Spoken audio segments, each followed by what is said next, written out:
Welcome to Season 2 of CSS Breakdown, book by book. This season, we're exploring the influential work and introduction to criminological theory by Roger Hopkins Burke. In Episode 1, we begin with Chapter 1, Criminological Theory, Crime and Modernity. Let's dive into the roots of modern criminology and how crime has been theorized across different models and eras.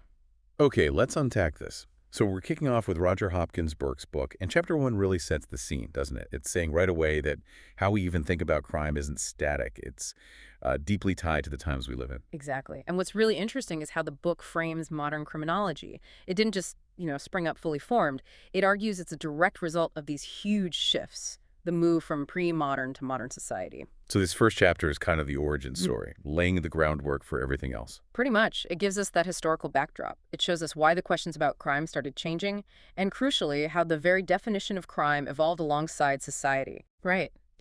So, for this deep dive, then, our goal is really to get a handle on that evolution. How did the explanations for criminal behavior and the justice system itself change as society moved into this thing we call modernity? That's the core of it. Yeah. The book emphasizes this wasn't just a gentle drift. It was a massive upheaval in how society was structured. And that upheaval created the space, the necessity, really, for modern criminological thought. And it pulls from different fields to make that point? Yeah, it's interdisciplinary. It looks at law, history, sociology, even philosophy, to show how crime and our responses are tangled up with the whole socio-political context. It's not just a legal issue in isolation. Okay, so to understand the modern, we first need to understand what came before. The book takes us way back to pre-modern Europe. How did they explain crime then? Well, for something like 1,000 years, the book says the dominant explanations were overwhelmingly spiritual. Religion wasn't just one aspect of life.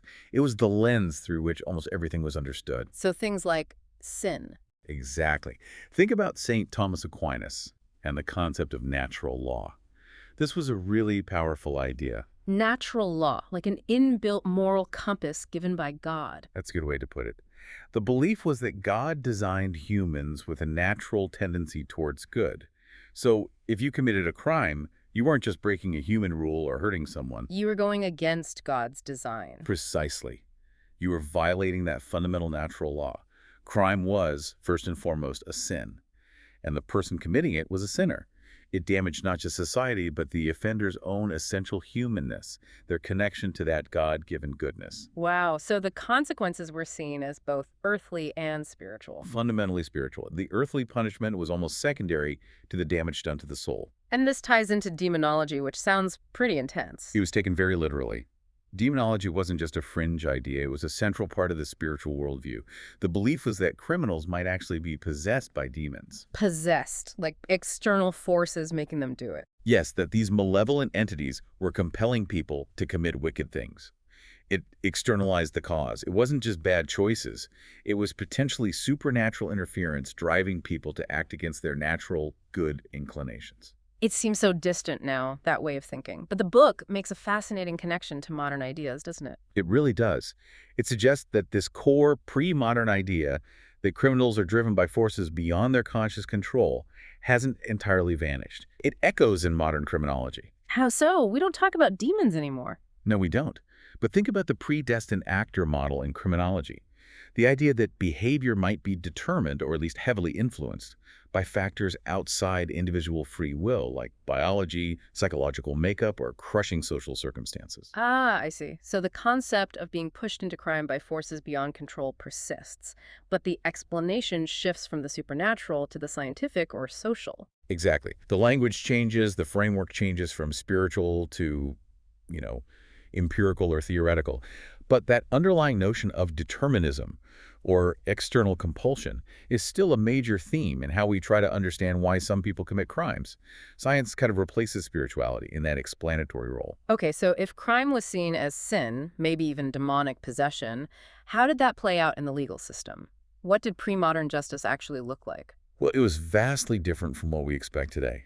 Because the framework was spiritual and moral, the legal system wasn't built on detailed written laws that applied equally to everyone. So more arbitrary. Very much so. Justice often depended heavily on the interpretation of judges, local customs, and sometimes, frankly, just the whim of the person in charge. There wasn't a consistent codified system. And who did this system mainly apply to? The book makes it clear it was primarily the common people, those outside the nobility or aristocracy. The ruling class often had different rules, different protections. They weren't subject to the same unpredictable system in the same way. And given the view of crime as sin, the punishments, I imagine they weren't lenient. The book mentions the state felt it had moral authority for torture. Oh, absolutely.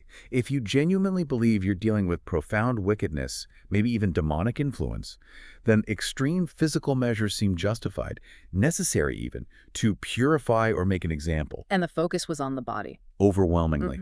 Because for the vast majority of the population who owned little or no property, their physical body was the main thing the state could exert power over. You couldn't levy huge fines on the poor, but you could inflict pain. The body became the primary site of punishment.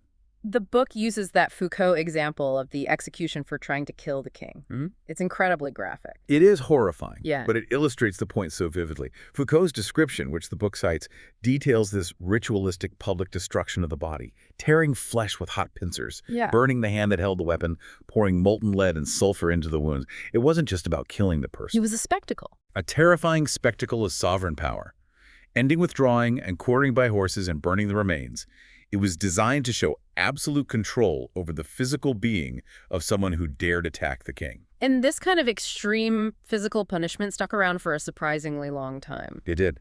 The book notes that while public torture became less common in England after the 18th century, except for treason, it remained a legal possibility elsewhere in Europe much later.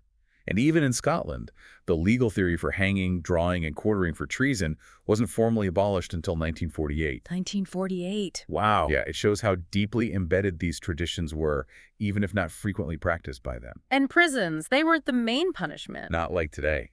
Prisons were mostly used as holding places, somewhere to keep suspects before their trial or punishment, or to hold people who owed debts. Long-term imprisonment as the sentence wasn't the norm. The goal was usually swift, often physical, retribution, or getting rid of people through execution or later transportation. Right, transportation. And speaking of getting rid of problems, the book talks about the bloody code in England. That sounds ominous. It was. This refers to a period roughly 17th to early 18th century where the number of crimes carrying the death penalty in England skyrocketed. And it was largely driven by the ruling class wanting to protect their property. Property became key. Increasingly so. As land ownership consolidated and became central to wealth and power, the law was weaponized to defend it. The Bloody Code wasn't a single law, but this raft of statutes making more and more things capital offenses. And not just major things like murder. Oh no. The examples the book gives are striking. By 1800, there were over 250 capital offenses. Many seem incredibly minor to us now. Like stealing turnips? Stealing turnips from a field, yeah. Or writing a threatening letter. Even something as specific as impersonating an outpatient of Greenwich Hospital to get their pension money could theoretically get you hanged. Over 250 things? Right. That seems wildly disproportionate. It does from our perspective. But the book argues the goal wasn't just about fair punishment. It was about terror and social control. Using the spectacle of public execution, often for relatively minor property crimes, to intimidate the poor, the landless, the dangerous classes, and keep them in line. So, lots of public hangings. Executions were often carried out publicly, sometimes involving multiple people at once, to maximize the deterrent message. It was theater of fear, really. But interestingly, the book says this incredibly harsh code wasn't always applied rigidly. There was this element of arbitrary clemency. That's a crucial part of the picture. The local gentry, the justices of the peace, had enormous power. They didn't have to send everyone convicted of a capital crime to the gallows. They could choose to be lenient. Way, out of kindness. Sometimes, maybe. But the book suggests the primary function was, again, about demonstrating power. By deciding who lived and who died, they reinforced their authority over the lower orders. It was another way to display their control. So how did they decide who got clemency? It wasn't based on clear legal rules. It could come down to the person's perceived respectability. Maybe they got a good reference from a local landowner, or they were known to attend church regularly. Or just the judge's mood. Or simply the whim of the justice of the peace on that day. They could commute the sentence to transportation, maybe flogging, or just let the person go. It highlights just how personal and unpredictable justice could be. Okay, so let's sum up this pre-modern picture. We've got spiritual explanations, demonology, laws applied unevenly, brutal physical punishments focused on the body, a system heavily biased by class, and this unpredictable mercy, the book calls it. Chaotic, non-codified, irrational, irregular, and based on individual whim. That's the summary. Yeah. It was a system that reflected its time hierarchical, religious, localized, personal power. And this is the system that modernity would eventually react against and try to replace. Right. Which sets the stage perfectly for the next big shift, the rise of modern society. The book argues this new world fundamentally changed how crime was understood and dealt with. Absolutely. The old ways just couldn't cope with the scale and nature of the changes happening. Modernity, as the book defines it, refers to these new forms of thinking and social organization that started emerging as medieval society declined in Western Europe. And a big part of that was challenging the old power structures. Definitely. People started questioning the legitimacy of the hereditary aristocracy. Their claims to be naturally superior, their often corrupt practices, their right to rule just because of who their parents were, all they came under scrutiny. And this wasn't just philosophical debate, it was linked to economic changes. Yes, very much so. You had the rise of a new, powerful group, Yeah. the middle class. Merchants, industrialists, professionals. Yeah. Their power came from trade, manufacturing, and making agriculture more rational and profit-driven. The book mentions the enclosure movement here. Right, a key example of that agricultural rationalization. Common lands, which peasants had traditionally used for grazing or gathering fuel, were fenced off and turned into private property for more intensive, market-oriented farming. Good for the landowners, bad for the peasants. Devastating for many rural poor. They lost their traditional livelihoods and access to resources. It created widespread hardship and forced many people off the land. But this displacement also fueled the Industrial Revolution. Ironically, yes. These landless people became a potential workforce.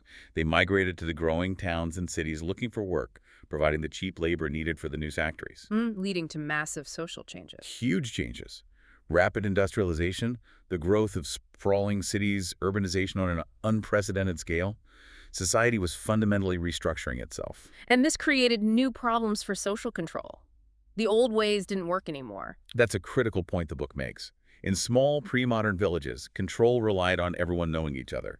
Your reputation, gossip, the watchful eyes of the community that kept people largely in check. But cities were anonymous. Completely. You were surrounded by strangers. Those old ties of familiarity and local reputation broke down. How do you maintain order when people are anonymous, mobile, and disconnected from traditional community structures? This anonymity created real anxiety and demanded new forms of control. And alongside these social and economic shifts, there was a revolution in ideas, the rise of the secular rational tradition. This is the intellectual engine of modernity. It gradually replaced the spiritual worldview. The book traces its roots through several key movements. Starting with humanism and Protestantism. Right, back in the 16th century. Humanism put more emphasis on human reason and potential, shifting focus away from purely divine explanations for everything. Protestantism, especially with the Protestant ethic, linked hard work and worldly success with possible signs of divine favor, subtly encouraging a focus on this life rather than just the next, and challenging the absolute authority of the established church. Then came the scientific revolution. Huge impact in the 17th century. Discovering natural laws governing the physical universe, gravity, motion, etc., suggested the world operated according to predictable, understandable principles, not just divine whim. You could study it, measure it, understand it through reason and evidence. And the Enlightenment took that idea and applied it to society. Exactly. In the 18th century, Enlightenment thinkers argued that if the natural world followed laws, maybe the social world did too. They championed reason, individual rights, free will. They believed society and government should be based on rational principles, not inherited tradition or religious dogma. Which had real-world political consequences. Massive ones. These ideas fueled the American and French revolutions. Concepts like liberty, equality, human rights, pushed by the rising middle class, led to demands for reformed governments, codified laws and administrations based on rational principles, not birthright. And by the 19th and 20th centuries, this modern, rational, scientific way of thinking was dominant. Pretty much cemented. The incredible progress of science and industry seemed to prove its superiority. Rationality, evidence, and scientific method became the gold standard for understanding the world and solving problems, displacing tradition and revelation. So the book summarizes the key features of this modern society across different areas: economics, politics, culture. Yes, it breaks it down neatly, economically. A market economy focused on profit, industrial technology, a complex division of labor, and wage labor as the norm. Politically, the growth of powerful, centralized nation-states with bureaucracy, systematic surveillance and control becoming more common, representative democracy, and formal political parties. And culturally, a deep challenge to tradition in favor of rationality and a huge emphasis on scientific and technical knowledge as the most valid forms of knowing. It's just a completely different worldview, a different way of organizing life compared to the pre-modern era. Totally different. And the central argument of this chapter is that this fundamentally different world needed new ways to explain crime. The old spiritual answers just didn't cut it anymore. Modernity demanded explanations grounded in observable, rational factors, social conditions, individual psychology, maybe even biology, things you could study. And it needed different forms of justice, too. Right. Systems that aimed for consistency, predictability, and managing populations in these new, large, anonymous urban settings. This eventually leads to things like the modern police force and the prison system as we know it. Though the book adds a note of caution, some old ideas linger, didn't they? Garland's point about templates. Yeah, that's an important nuance from David Garland that the book includes. He points out that some basic common sense ideas about why people commit crime, bad influences, being idle, poverty, desperation, these kinds of explanations have been around a long time. They didn't just disappear with modernity. So if some explanations persist, what's the really new thing modernity brought to understanding crime? The key difference the book highlights is the drive for differential explanation. Pre-modern thinking might see crime as a temptation everyone faces, but it didn't have a systematic way to explain why some people gave in and others didn't, beyond maybe spiritual weakness or demonic influence. Whereas modern criminology tries to find specific reasons for those differences. Exactly. It uses scientific methods or claims to identify factors in the individual or their environment that make crime more likely for some people or groups compared to others. It's seeking evidence-based differential explanations, even if, as the book hints, older moralistic views still hang around in public opinion and sometimes policy. Okay, so this massive shift happens, demanding new explanations. But it also forces a basic question. In this new modern world, what is crime? The book argues it's not straightforward. It's a social construction. This is maybe one of the most crucial ideas in the whole chapter. Crime isn't some fixed natural category like tree or rock. What counts as crime is defined by society through political processes it's constructed. And the book asks, what do things like theft, fraud, assault actually have in common? They seem so different. Yeah, it's a good question. Legally, the simple answer is they're all against the criminal law. But the book immediately says, well, that's not the whole story. Because lots of people break laws without being seen as criminals. Right. We all break minor rules, sometimes speeding, maybe a bit of tax fudging. But we don't usually label ourselves or others as criminals for it. There's a social element beyond just the legal definition. And the book brings in that legal distinction, mala in se and mala prohibita. Yes, a really useful concept here. Mala in se are acts considered wrong in themselves. Things like murder, serious theft acts, most societies would see as inherently bad. They feel like real crimes. And mala prohibita. These are acts that are wrong simply because they're prohibited by law, usually for public order or safety. Think parking violations or maybe certain environmental regulations. The act itself isn't necessarily seen as morally evil, but it's criminalized because the law is seen as the best tool to manage something. So using criminal law for regulation, not just punishing inherent evil. Exactly. It shows the criminal label is flexible, a tool used for different purposes. It's not always about deep moral condemnation. Which underlines the point that definitions change. What's a crime changes over time and across cultures. Absolutely fundamental. The book gives the example of alcohol legal here, illegal elsewhere, different rules at different times. But the recent history of cannabis law in Britain is a perfect illustration right from the source material. Right, it went from Class B down to C, then back up to B again fairly quickly. Yeah, between 2004 and 2009. Down to C in 2004, making simple possession less serious, then back up to B in 2009. And the book specifically mentions the stated reason for going back up was concern about the increased prevalence and potency of skunk cannabis. So changing social perceptions and political concerns directly led to redefining the legal status, the criminality of the substance. Precisely. It shows the law isn't fixed. It responds to social anxieties and political pressures. And at the same time, people are always demanding new things be criminalized. The book mentions stalking, racially motivated crimes, knowingly passing on AIDS as new social harms are recognized. So it really is a social and political construction, and the book says language plays a big role in this construction too. Language is incredibly powerful. How we label things shapes how we see them. The book points out the contrast between hard words like crime or theft, often used for acts associated with poorer people, versus softer words. Like fiddle or perk. Exactly. Or creative accounting. These softer terms diminish the seriousness of dishonest acts, often those happening in workplaces or business contexts. Creative accounting sounds clever, not criminal like fraud, even if the outcome is the same, someone being deprived of money dishonestly. And this construction isn't just about language, it's about what harms get ignored or excluded from the definition of crime. This is a really sharp point the book makes, referencing researchers like Wells. Think about major disasters, train crashes, factory explosions, people getting sick from pollution. Even if these result from companies cutting corners, breaking safety rules, or sheer negligence. They're often called accidents or tragedies, not crimes. Right. Even if the level of harm, the number of deaths or injuries, is huge. The book argues this shows how certain kinds of harm, especially those caused by powerful organizations or systemic failures, are often constructed out of the category of crime that we readily apply to individual street-level acts. It reveals a massive societal blind spot. And this construction process directly influences who we typically think of as a criminal. The focus falls on particular groups. Yes, this is where the social construction really intersects with power. The book argues that the popular image of the criminal, historically and often still today, is heavily skewed towards certain groups. Young men, the poor, the unemployed, they become easy targets, folk devils. And the media reinforces this. Definitely. Media reporting tends to focus heavily on visible street crimes, burglary, robbery, violence.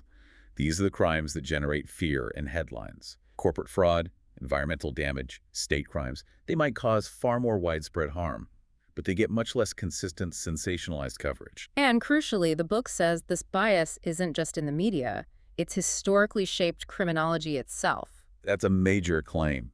The book states that the overwhelming bulk of criminological research and theory, especially in its formative years, concentrated on the crimes and characteristics of people from lower socioeconomic backgrounds. Why that focus? What drove it historically? It links back to those anxieties of early modernity. As punishment shifted away from execution and transportation towards imprisonment, suddenly society had this large, visible population of convicted criminals, mostly housed in prisons. And this population was predominantly drawn from the poor, the working class, the dangerous classes created by industrialization. Your respectable society got worried about this group. Deeply worried. And so both the developing criminal law and the emerging field of criminology focus their attention squarely on understanding, managing, and controlling this group and their perceived threat to social order. It set a precedent. Which means a whole other area of crime got sidelined. Massively sidelined. The book really emphasizes the neglect of what Sutherland called white-collar crime and related concepts like business or corporate crime. Even though it was identified early on, it's consistently been under-researched and under-theorized compared to conventional street crime. The book cites several researchers making this point. Yes, people like Klinard and Yeager, Kramer, Kroll, they've repeatedly highlighted this huge disparity. Vast amounts of effort go into studying burglary or assault, relatively little into understanding crimes committed by corporations or governments. And often, the research that is done on corporate crime is treated as separate, kind of niche, not integrated into mainstream theories of crime. But the actual impact of this neglected crime is enormous. That's where the book presents some really shocking statistics from the sources it draws on. The scale of harm caused by corporate activities, whether technically illegal or just harmful, often dwarfs that of conventional crime. Like the economic cost estimate from Conklin. Yeah, Conklin's estimate for the U.S. suggests that financial losses from white-collar crime are something like 10 times the losses from all the FBI-indexed ordinary property crimes combined. 10 times the cost, but nowhere near 10 times the attention. And it's not just financial cost. The book mentions physical harm, too. This is maybe the most sobering point. Liazos is cited, arguing that corporate crime actually kills and injures more people than all the conventional violent crimes committed by the poor put together. That's a staggering claim. It is. And the book provides specific U.S. examples to back it up. Swartz's estimate of 100,000 deaths a year from occupational diseases often linked to companies ignoring safety laws. Kramer's estimate of 30,000 deaths a year from unsafe or defective products. And these harms cross borders, too. Right.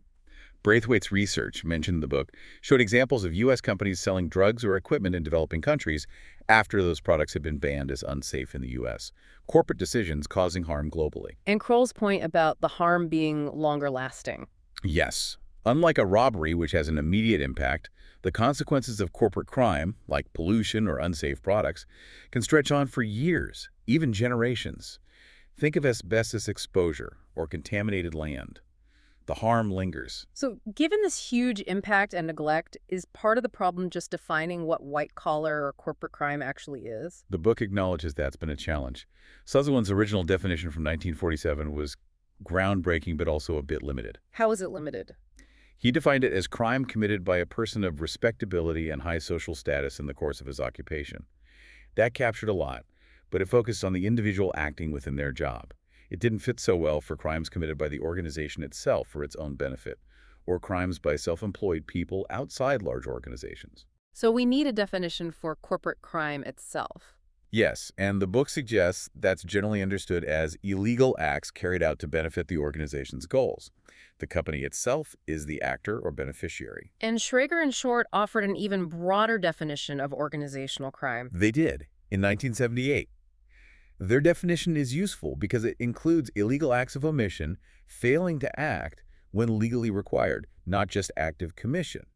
It applies to individuals or groups within any legitimate formal organization, acting in line with the organization's goals and causing serious physical or economic impact.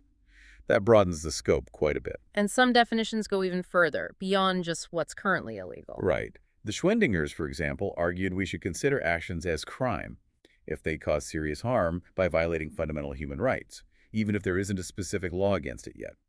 That really pushes the boundaries, suggesting maybe the legal definition itself is too narrow sometimes. It really highlights that defining crime is a power struggle. Absolutely.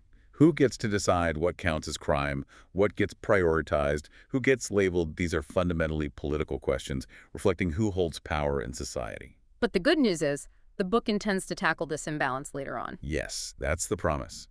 It explicitly states that while acknowledging the historical focus on street crime, it will look at how criminological theories, even those developed for conventional crime, can be and have been applied to understand the crimes of the powerful corporate crime, state crime, and so on. Okay, so this first chapter has taken us on quite a journey. From pre-modern sin and arbitrary justice through the massive changes of modernity demanding rational explanations, to this really complex idea that crime itself is socially constructed, defined, and often focused in biased ways. It really lays down the essential context. You can't properly evaluate the theories that come later without understanding this history. The shift from spiritual to secular, from arbitrary to systematic or supposedly systematic, and the ongoing struggle over how crime is defined and who gets targeted. And the book briefly maps out where it's going next, mentioning those core models. Yeah, it gives a little preview. It talks about exploring three main ways of thinking about the person who commits crime. The rational actor, making calculated choices. The predestined actor, driven by internal or external factors. And the victimized actor, pushed into crime by social injustice or inequality. And then looking at how these models might connect or be integrated. Right, and how they apply to contemporary issues in what the book calls an age of moral uncertainty. It sets up the structure for the rest of the exploration. So chapter 1 is absolutely vital. It's the why. Why did criminology develop? Why do we have these different, sometimes competing theories? It all comes back to this historical shift and the changing ways society understood itself and the problem of crime. Precisely. It's the frame. It reminds us that every theory we'll look at is a product of its time, trying to make sense of crime within a specific social, political, and intellectual context. So we've done our deep dive into this foundational chapter of Burke's An Introduction to Criminological Theory. We've traced that path from pre-modern justice to the complexities of defining crime in the modern world. Yeah, we've seen how deeply our understanding is tied to broader societal shifts, from economics and politics to core beliefs about human nature and rationality. And understanding this evolution, recognizing that crime and criminals aren't fixed categories but shifting social constructions, feels essential for critically engaging with any criminological theory. Absolutely. This chapter really challenges us to think about the filters through which we view crime, filters often shaped by history, power, and what society chooses to focus on or ignore. Which leads us to that final thought, drawing directly from the implications of this chapter. If the definition and focus of crime have changed so much over time, shaped by politics, economics, social anxieties, even just the words we use, what does that suggest about how we understand the crime problem right now, today? And maybe more pointedly, who or what kind of harmful behaviors might still be falling outside our main focus, simply because they don't fit the historical mold of crime or the typical image of the criminal. What are we still potentially constructing out of view? Something important to keep in mind as we explore the theories to come.